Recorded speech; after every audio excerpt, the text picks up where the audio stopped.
you don't really know who you are or what you are until you put a really big challenge in front of you.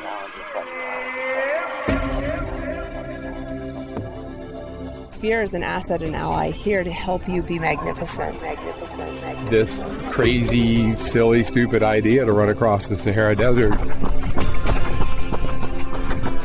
You did make it this time, but you said if you didn't make it, you would try again and again. Everybody's connected to nature, connected to music, to their families, and now we're going to build a world that doesn't have racism and war and starving kids. I kept telling myself, run at it, and just keep smiling.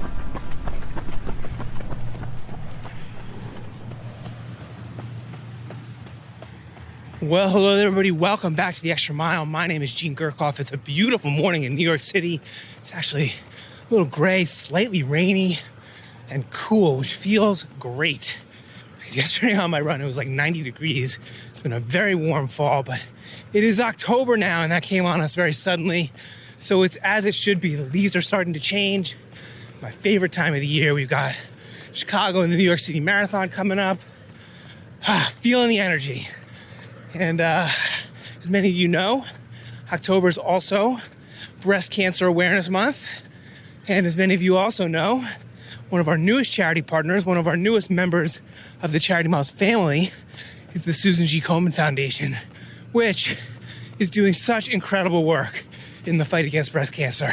And I'll tell you, I recently had the opportunity to go visit their headquarters down in Dallas, Texas, and meet so many of the people on their team and feel the energy in that office. And I gotta tell you, as amazing as you think that organization is, it's even more amazing than that.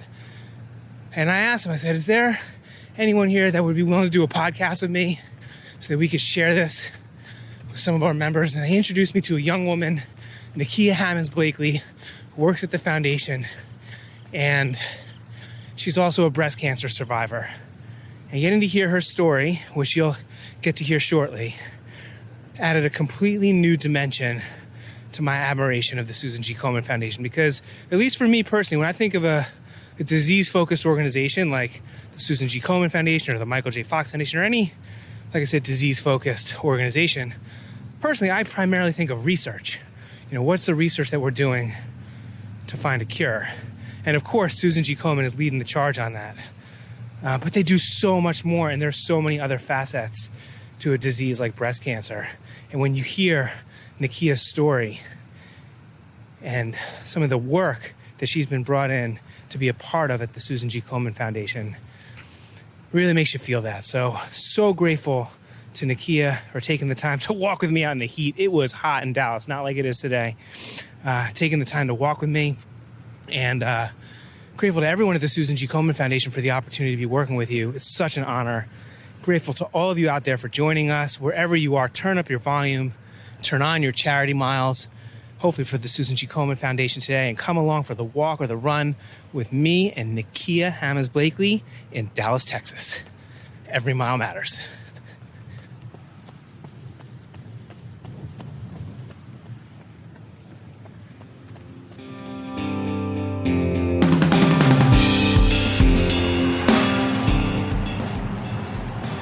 Well, hello, Nikia. How are you doing today? I'm great, Gene. How are you? I'm doing good. We're also here with Lita. Hi, guys. From Susan G. Komen, so our newest charity partner. We are so excited to welcome you to the Charity Miles family and to be working with you. You guys do amazing work, and yes. Lee just gave me a tour around your office, getting to feel the energy of everybody working so hard to fight breast cancer. It's just, I'm feeling so fired up right now, and I'm really excited to meet you because I know that you've got your own personal breast cancer story that you'll be sharing with us, and also going to be sharing with us a little bit more about the work that Susan G. Komen is doing, why we're so proud to be able to help support that work. But before we do that, I'm hoping that you can describe for our members who are hopefully walking or running along with us right now where we are, what it looks like, what it feels like. Yeah, well, it's a beautiful sunny day in Dallas. We're going to be approaching 100 degrees, but we're not quite there yet. In the 90s. You walk outside and listen, yes, but it's Literally, it's a beautiful, perfect Dallas summer day. We're outside of our corporate headquarters right now in a nice little walking trail. So we have a path full of trees. We'll get some shade on this walk. Maybe 3 times around our campus building is a mile. So Okay. Maybe we'll make it a mile around. yeah. But it's very, I haven't spent that much time in Dallas, but this is pretty much what I pictured Dallas to be like. There's like a big highway off to the left of us, giant glass buildings everywhere. Huge. Everything's big in Texas. Everything's big here in Texas. It's hot. It's Yes. funny. Like a few weeks ago, I did a podcast in Central Park, New York, and it was pouring rain. Oh. I've done podcasts in the woods in Pennsylvania, on the beach, in Malibu, and everywhere you do it, like you can get a sense as to like where you really are. It's like yes. very emblematic of the place, Yes. and I feel like this is very Dallas. I'm hoping So that Dallas has lived up to your expectations. yeah, I'm hoping that like people can hear the environment around us and get the feeling.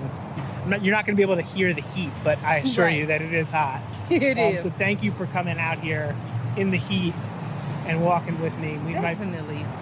depending on how it goes, I think take a walk and maybe go inside the place called the Galleria that you said. Yeah, we have the Galleria Mall that's just right across the street. So some days when it's just too hot to be outside, many of us will go right across the street to the mall and get in a couple laps indoors. Well, there you go. The mall's kind of like where I'm from, New Jersey. Yeah, yeah. I guess we'll have that in common. If it's too hot out here, maybe we'll take a walk over there. But anyway, thank you for taking time out of the day for a little lunchtime walk with us. Absolutely. Like I said, we're really excited to be working with Susan G. Komen. You do amazing work, and I know that you're going to share with us about the work that you're doing. Sure. But before that, I'm hoping that you can share some of your personal story with breast cancer with our members. Because as Lee was giving me a tour around the office, she was sharing with me how so many of the people who actually work for Susan G. Komen do have that personal connection. Oh, to the absolutely. cause. Well, I'm one of those unicorns in the building. I, this year, am celebrating 25 years as a breast cancer survivor. Wow. And I say I'm a unicorn because I've literally spent the majority of my life in this fight against breast cancer. I was first diagnosed when I was only 16 years old. Whoa. And so... Is that common? No. That younger women are being diagnosed. Unfortunately, that is becoming more apparent, and that is being documented that younger and younger women are being diagnosed. But 16, for the most part, is still pretty young. I'm one of the youngest on record in the U.S. For having aggressive breast cancer so young. Wow. And I found my lump in the shower one morning, just getting ready for school. And I was not trying to do a breast self-exam. I was simply taking the shower. But the lump was big enough that it did catch my attention. And I told my mom, and we scheduled an appointment. And did you know about breast cancer when you were 16 years old, to think like, hey, I've got a lump, we should check this out because it's breast cancer? Or were you absolutely not. I've got a lump, what is this? I had no idea. Listen, breast cancer was not in my vocabulary. It was not in my, it was nowhere in my world. I had no family history. There were never conversations about breast cancer. 1994 in Gary, Indiana, small inner city. Is that where you're from, Gary? That's Indiana? where I'm from. Michael Jackson, I too, was by gonna the say, way. I know the song. I've driven through it many times. Oh, are you serious? Yeah. Wow. I went to college in Chicago, so we Oh, through yeah. Gary. Yeah, it's not much of a scenic drive if you ever come through Gary. It's got a very distinct smell, actually. The steel mills. Yep. Yeah. So, yeah, I breast cancer was just not even in my vocabulary. I mean that literally. So to feel that lump, it was just suspicious. But I wasn't fearful, or breast cancer never came to mind. But after feeling it, even for a couple of days, and I noticed it wasn't going anywhere, I mentioned it to my mom just in passing, in conversation. and she decided, let's just schedule you for a routine physical with your doctor. And during that routine physical, my doctor also felt the lump. And at first she said, Nick, I'm sure it's nothing. You know, girls your age are just developing, and so they may be a little lumpy and bumpy, but I'm sure it's nothing. But thankfully, by the end of that visit, she followed her gut and said, you know what, but just to be on the safe side, let's get it tested. But Nikia, don't worry. I'm sure it's nothing. Those are the classic words I remember hearing. I'm sure it's nothing. And long story short, not only did it turn out to be breast cancer, but it was a very rare and aggressive form of breast cancer. You want to go do back another lap? Yeah, let's do another lap. So that was our first lap. That only lap felt one? like 5 minutes. Yeah, not long at all. I don't know if it's the conversation or what, but it feels good out here. Actually. Yeah. It's not too hot. It's a nice shade. But the buildings are so big, they're providing shade for us. That's the good thing about the tall buildings. It's shading us a little bit from the sun. So you were 16, you got your test, and the results came back in aggressive form. Like, do you remember what that felt like or what you were thinking? I was traumatized, terrified, because they said the cancer was so aggressive, and with me being so young, the first thing they recommended was total removal of both breasts. But if you can imagine at 16, the removal of your breast is so far from your mind. It's unfathomable. It was just, I couldn't comprehend. I couldn't wrap my mind around what was happening to me and what they were suggesting. I tease about it all the time. Like, at 16 years old, all I was thinking about was trying to get a date to the prom. Right. And as far as I knew, I needed breasts to go to the prom. You know? Yeah. So I could not wrap my mind around that. I'm a PK, that's a preacher's kid, and so the good thing is that growing up, I always had a background of faith, and Lord knows at that time I was really gonna need it, just to be hopeful and believe that, you know, everything was gonna turn out all right. So what I did was coupled my faith along with the recommendation of the doctor, and I decided to do a partial mastectomy at that time because the total removal of both breasts was that was a bit much for me to be able to agree to at that time. So I had a partial mastectomy and endured a summer of treatments, and my surgeon and doctors, they said if after that summer everything looks good, I do the tests and we feel like we got all the cancer, then, you know, that would be that, and I wouldn't have to do anything more severe. And thankfully, by the end of that summer of treatments, there was no evidence of the disease. And were you being treated in Gary, or did you have to travel for I was being treated in Gary, but the thing is, Gene, I did not have the best insurance. I had very limited access to information and quality health care.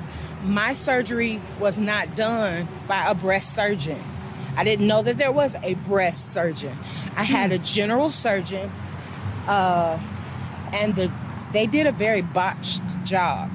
I had no idea about reconstruction and prostheses and things that could have just made that journey a little bit more bearable. So when I had that surgery at 16, they left one breast the size of a grapefruit and the other the size of a cantaloupe. And you guys can't see this, but Gene is stumbling over some of these rocks here on this path. It's all good. I don't know if Dallas is being kind to you during this rock. It's the rocks. Okay. But I'm telling you that that just that disfiguring process was even harder on my self-esteem and confidence as a teenager. You know, young girls and guys too, at 16, you're already struggling with your body image and just not feeling confident. And so going to bed every day, looking in the mirror and seeing this, I just felt like a monster at all times. And I wish I had known about reconstructive procedures, or even, like I said, prostheses, just as simple as being able to have the right bra that maintains the shape. And I used to ball up gym socks and stuff my bra to try to get that shape back right. And some days I was not very successful. And I had people call me out on it. Psst, Nikia, look, you need to adjust yourself. And so I'm telling you, it was quite a trying time in my life. Do you mind, just for perspective, I don't want to guess of your age, but like what year is this? It was 1994. 1994. Yeah. And so even like in like the national consciousness, I don't think that breast cancer had as much of a profile as it does today, whether it's in Gary, Indiana or otherwise. Right. So was your community, your friends, like were they able to be supportive of you? How were you able to kind of lean on them at the time, if at all? Well, it has taken years of counseling to work through some of these details, but I think one of the disadvantages at that time of me being a pastor's child and all of that, and we didn't really talk about breast cancer. It was very secret and private. So there weren't very many people who knew about what was happening with me. My grandparents, I think, were of the generation that they didn't talk about the C word. Yep. So this wasn't dinner conversation. There weren't any support groups where I could go and talk to other teenagers about what I was going through. So I very much went through that first year alone and fairly silently.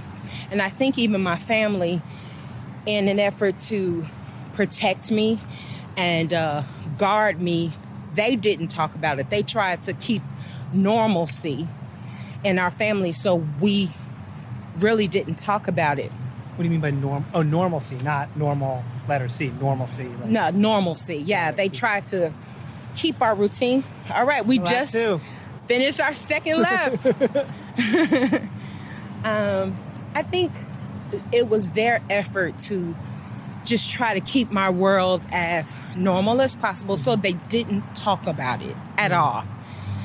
And I needed to talk about it, and I didn't know until years later how much I missed in not being able to share as openly and be as candid as I needed to. Well, what happened is about a year later, no, it was actually 2 years later, 1996. It's now my senior year of high school. And the breast cancer had such an effect on me that because up to age 16, I was just mediocre in school, getting C's and, didn't know what I wanted to do with my life. But that from the point of that diagnosis on, I started making straight A's. Wow.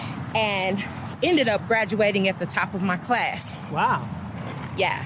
I was number 5. Even as you were going through this ordeal? Yes. Everything skyrocketed from there. So by my senior year, my school even noted that this was a success story. And they started putting it out, and the local media began to pick up the story in my hometown about this young teenage girl who has turned her life around. Now she's, the first person in her family to go to college and all of this.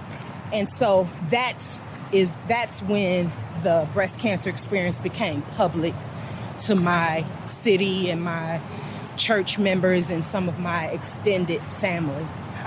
How were you, was this while you were going through your treatment that you were turning things around, or after your treatment? during the treatment. So what happened is... How do you have the wherewithal? I mean, just surviving the treatment and going through the treatment. Honestly, all I can tell you is that at some point, internally or subconsciously, I realized that life is so short and so precious, and for however long I didn't know if I had months to live or years, I wanted to just maximize my life and see how far I could go, see how much I could accomplish. And it really just gave me a drive that I never had before. And the teachers would send my work home, and I'm telling you, I was just more focused. I was more driven. Everything had purpose at that point. And I began, I'm telling you, just straight A's from that point on. Wow. And so it really pushed me. And so not only did I now have the honor and the pressure of being the first person on either side of my family to go to college, but I graduated, got my MBA, went on to my PhD program, and I have completed all but the dissertation, and I did that years ago. And I credit that diagnosis as being the fuel, because it's never that I just enjoy school so much, or that I never had the scholarships or the support, but I had a drive. And that really changed my life in such positive ways. And let me tell you, Gene, I have had so many great experiences that have come from that season of pain. So for example, some years later, I learned of a breast cancer organization in Abuja, Nigeria. And I heard that these girls were only 13 and 14 being diagnosed with aggressive breast cancer. How did you hear of this? So I attended a Susan G. Komen National Mission Conference, and I'll share a little bit about my Komen journey, because over these 25 years, I've been active with Komen in various capacities, now as an employee, but as an advocate for many years. Mm-hmm. Well, some years ago during college, I learned that Komen was forming a Young Women's National Advisory Council, and they asked me to be a part of it. And we attended Were a you mission. working for Komen at the time? No, had just heard of Komen because they were trying to put together this Young Women's National Advisory Council. And they invited us to Washington, D.C. for a mission meeting.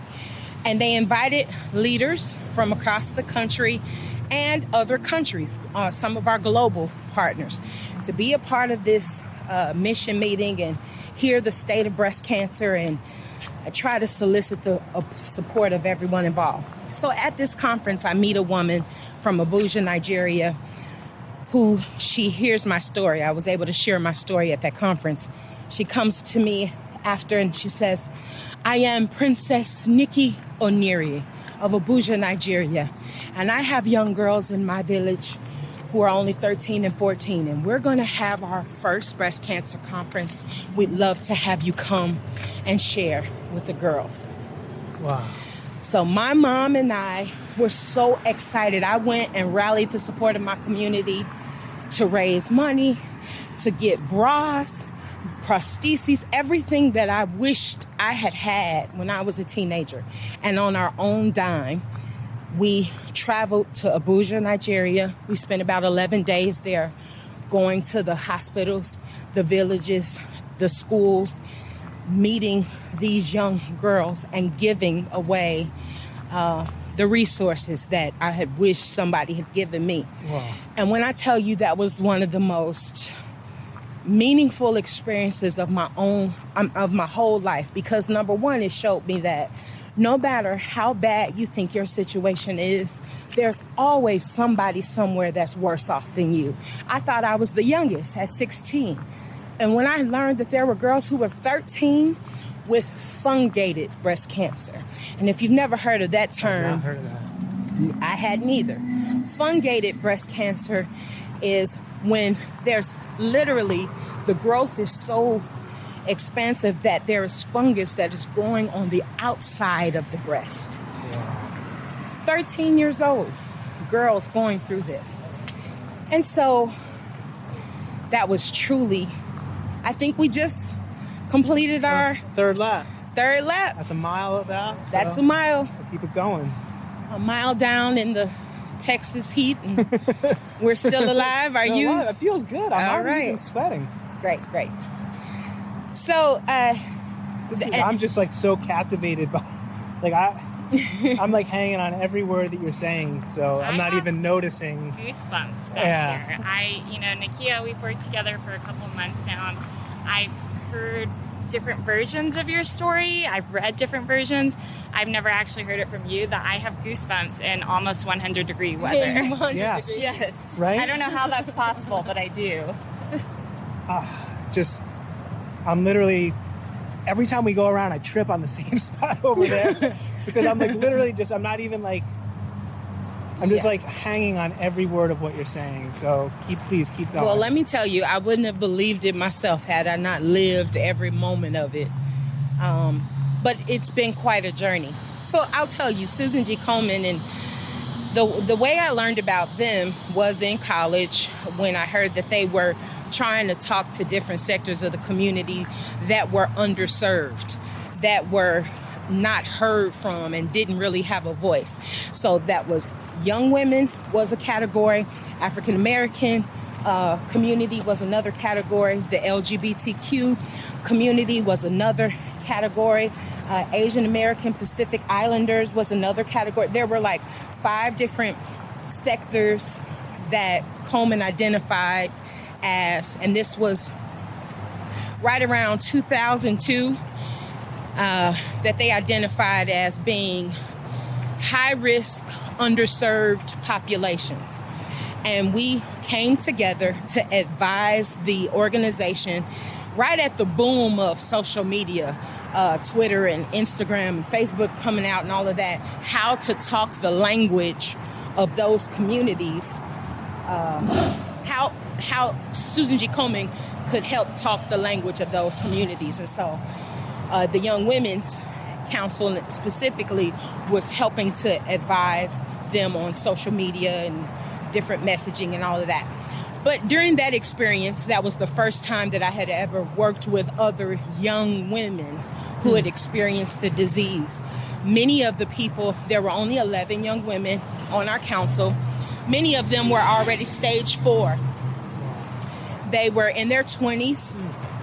Some have gone on, like Bridget Mooney. She's a rock star in the breast cancer space.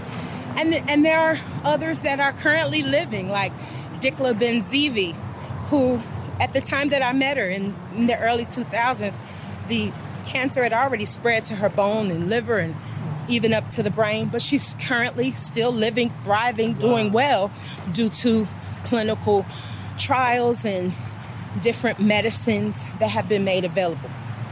So that's when I first learned about Susan G. Komen and decided whatever I can do to assist the organization in reaching these communities, count me in. Well, And you were in college at this time? I had just graduated college. What did you study in college? Radio, TV broadcasting. Okay. I wanted to be the next Oprah Winfrey. Wait, you're doing it. I can see where you get it from. Yeah, well, that was a dream back then. Yeah. Maybe, who knows? Maybe I'll Where get did you the go to opportunity. college? Indiana State, Okay. in Terre Haute, Indiana. Well, you got a gift for it. I mean, I'm literally just so you studied radio, TV, broadcasting, Yeah. and then when you graduated, Yep. you were starting your professional life. Did you go into radio, TV, broadcasting? Well, for a short time during college, I used to produce a AM newscast. Okay. So I would work overnight and writing the stories and all of that. But it was a very unglamorous life. And I really wanted to do more of the in front of the camera stuff. I got married pretty early on, and so that TV dream kind of derailed in my 20s. Well, my mom always said I have a face for podcasts. That's why I got the podcast going. And how do you take that exactly? Exactly. Okay, so you graduate, you're introduced to Komen to be a part of this group. Yeah. Is this also when you were brought in for the where you met the girls from Nigeria? Yes. Early 2000s, went over there and had my trip to Africa, one of my greatest experiences ever. Wow. But over the years, even since then, I have plugged in with Susan G. Komen in creative ways to try to give voice to underserved communities. And some of those initiatives were, for example, I serve as a peer reviewer to the Congressional Department of Medical Research Programs. I know that's a long title. Easy for you to say. Yeah, I know, right? What they do is they get together breast surgeons, scientists, researchers, clinicians, and survivors. They bring us to the table to review the merits of the latest and greatest and sexiest breast cancer research. And we get to say whether this is a great area to fund. And I've been doing that for over a decade now. On Komen's behalf. And so that's really exciting, because how else will you have the opportunity to sit at the table with people from Duke and Yale and Harvard and all the MD Andersons and just all the greatest institutions. And so that's been an honor.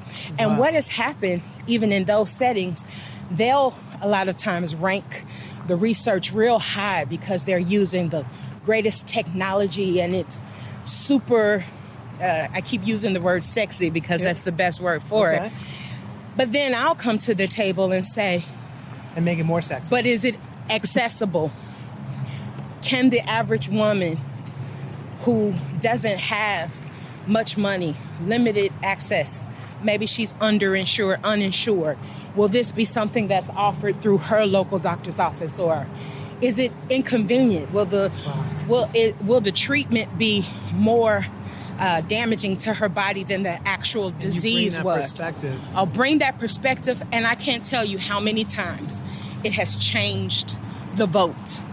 Or altered what we thought of this research. And so in very meaningful ways, just to give voice to people who would never have a seat at that table, it's been just wonderful. That's only one way. Another exciting opportunity I've had over the years has been to go to Capitol Hill and lobby for different legislation for young women. Debbie Wasserman Schultz some years ago had a piece of legislation on the table that would directly affect young women and our ability to go for mammography services and treatments before that age 40 when insurance starts covering it. And we've seen lots of progress being made even amongst our congressmen and in the governmental circles. And just to be able to give voice again to those people from Gary, Indiana and other cities that would never have the opportunity to talk to congressional leaders and say, listen, this is our experiences, this is our need. You know, it's been super, super meaningful. So, like I said, all of that has occurred over the last 25 years. I'm now 41 years old, and this year marks my 25-year cancerversary. And for the first time, I'm now an employee. What? So you said you just joined Susan G. Komen? June 15th. So This is like super fresh. I've only been here a couple months. Have you been living in Dallas? Near Dallas. I live in Frisco, which is just about 20-30 minutes away. And so how did it come that you decided to become a full-time employee? I heard of an opportunity. Over the years, I've actually tried to come through the door, but I heard of a great opportunity that was coming open. And, you know, sometimes I think it's just about timing. This was the time for it. And when that door opened, it really didn't matter to me what the job role was, honestly. I heard this year that Komen announced a bold goal to decrease mortality death to breast cancer by 50% by the year 2026. that was so bold and so audacious and so a goal that we could actually touch, that I said, now this is the time. Whatever I can do to be a part of this initiative, and even specifically for African American women, because we are dying at rates 40% higher than Caucasian women. We are more likely to die from breast cancer. Is that because of access to good health care? Is it? It's all the things that you could possibly name. Yes, yes, yes, yes, and yes. There are many factors. There's no one cause, but we need to address it from a medical to find out what's unique to our genealogy. We also need to approach it from a socioeconomic standpoint. From all sides, we need to figure out why there's such disparity there, why there's such a gap in survival rates. So, truth be told, it could have been that they posted a job for nighttime janitor, and I might have at this time signed up because I just wanted to be a part of the next steps, the solutions, the answers that we bring to the communities that need it most. Wow. And so what is your role, Susan G. Komen? So I'm currently... You're not the nighttime janitor. I'm not the nighttime janitor, thankfully. I am on our corporate partnerships and cause-related marketing team, and as a program manager. And basically, in a nutshell, we help bring partners to the table that will help fund the research, the community outreach, the education that we need to reach that bold goal by the year 2026. And you work with Lee. You two work together, right? Yes, we do. Yes. So, I'm so moved by your story and putting it together with what I experienced before we started recording today, when Lee was giving me a tour around the... Oh, that's my one. There we go.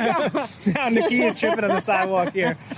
But I think this is almost our sixth time around, which is good. Maybe we'll get a couple more laps around, maybe 1 or 2. 1.3 miles. There we go. Woohoo!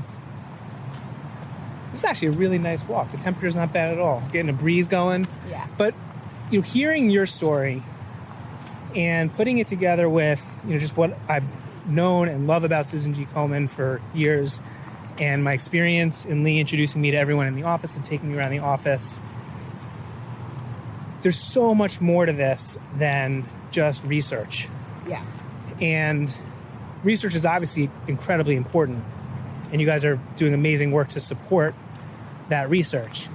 But hearing, there's more, the awareness of it, taking it out of the shadows so that it's not something that a young girl or a woman has to go through alone. Yeah. So that women know to check themselves, to get checked, to look for lumps. Yes. These are things that the amazing work that you're doing, bringing it out into the national consciousness, is just as important. Absolutely. And, sometimes people have a sense, marketing, you shouldn't spend on marketing, or it's just creating all this pink stuff. And yeah, that's impactful. It's because of Susan G. Komen and the work that you guys have been doing and your team that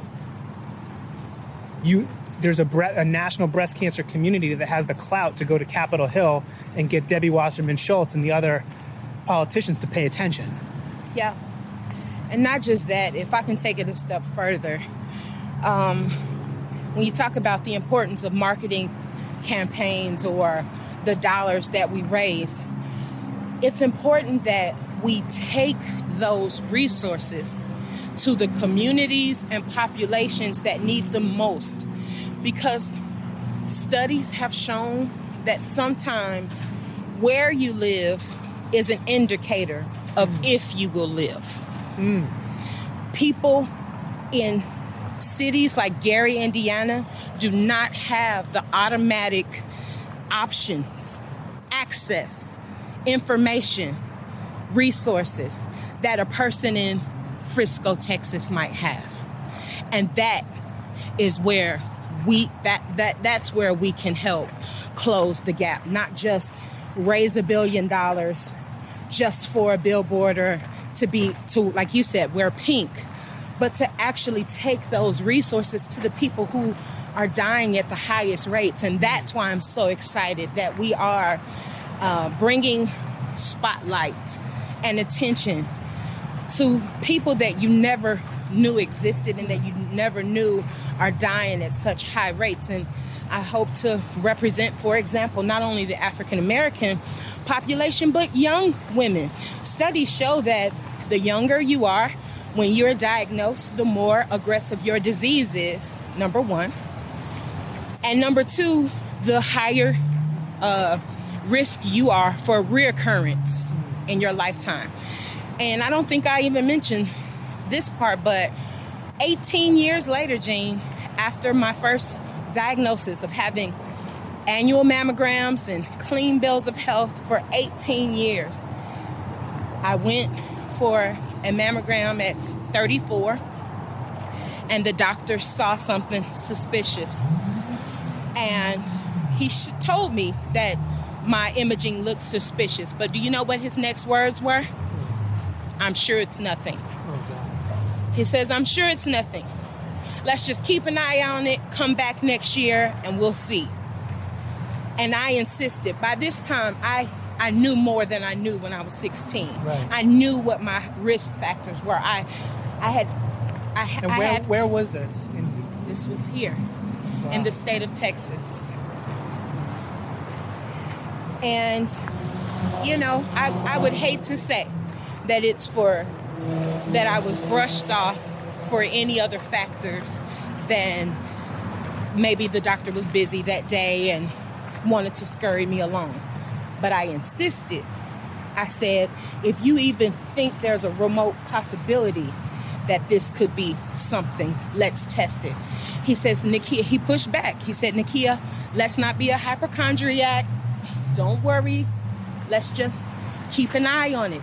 We'll come back next year and see if there's been any progression. But I know that even a year's time could make a considerable difference in the progression of a cancer tumor growth. I insisted. Do you hear me, Jean? I insisted. And sure enough, it was breast cancer. Very early onset breast cancer.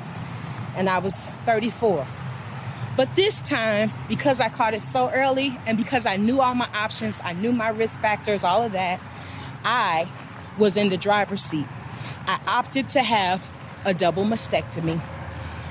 Reconstruction, they actually did reconstruction while I was on the table. So I never actually went breastless. I went to sleep with breasts, woke up with new breasts because I knew my options. And I have had no evidence of the disease ever since, and I'm currently 41. Wow. So I want to say all that to even say that most people recommend for you to start getting your mammograms at age 40. But if you can imagine, had I waited till age 40 to do my first screening, I would not be alive today. Right. So our message to women is to know your body. And at the first sign of any abnormality, whether it's a lump, a rash, a dimpling of the skin, whatever it is, know you're normal. And at the first sign of abnormality, just go to the doctor. And be your own best advocate, because sometimes you will encounter a doctor or a surgeon that has a patient list of 3,000 people and you're just one in the number. And they may brush you off. I've heard countless stories over the years of doctors that say, oh, yeah, I see this, but I'm sure it's no big deal. I'm sure it's nothing. And they send you right on out the door. But you know your body. You know your normal. And it's up for you to take the driver's seat and insist on testing that will give you peace at the end of the day. Wow. I mean, it's interesting because you said about the testing at 40. Like, for a long time, I was like, yeah, every woman should get tested. And the reason that I knew that women should get, their self-exams and tests is because of all the pink walks that I'd seen. So, Susan G. Komen kind of raised that awareness for me. And then I started reading these articles about the 40. I'm like, is that right? Yeah. Yeah. Well, 40 is the recommended age. But the truth is there are many populations who are seeing it in record numbers at much younger rates and ages. So it's just up to us to know our history, know our risk factors. And you can read about all of that on Komen.org, and it'll equip you to have those conversations with your doctors. So now that we've kind of gone around the building probably 6 times now? 1.64 miles. This has been a great walk, and I've just been captivated And by really, every word. I could walk much longer, but I have meetings to go into that I don't want to. You don't want to be go sweat? into sweaty. And, yes. Well, I'm grateful that you took the time in this heat to walk around the building with me 6 times and to share your personal story and give us a glimpse into the important work that Susan G. Komen is doing on all of these things that you touched on. So for our members who have taken this walk with us right now, maybe not as hot of a walk, what can they do to learn more, to educate themselves, to advance this mission? Yes. Well, a quick and easy resource is going to our website, which is Komen.org.